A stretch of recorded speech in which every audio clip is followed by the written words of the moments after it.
Skopeo is great for working with container images, but as we've learned, it knows nothing about container bundles.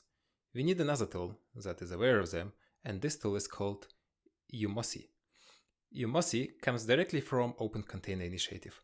The purpose of Umoci is to modify container images. It's a very low-level tool that allows you to directly play around with image contents.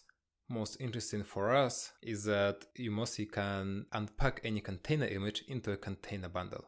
If you want, you can even modify this bundle and repack it back to a container image, though naturally it's not the most user-friendly way to build container images. To install Umoci, simply grab the latest release from GitHub and make it available somewhere in your path.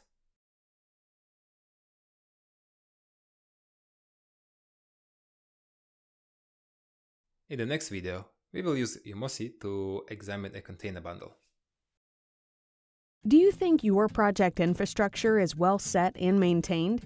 We know for sure there is always room for improvement.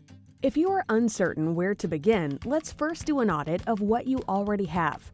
We will review your setup from every angle: performance, cost, security, high availability, automation, and provide you with a detailed roadmap of which direction your infrastructure should go, generate concrete tasks for you to implement, or even take on your infra entirely, if you let us, of course.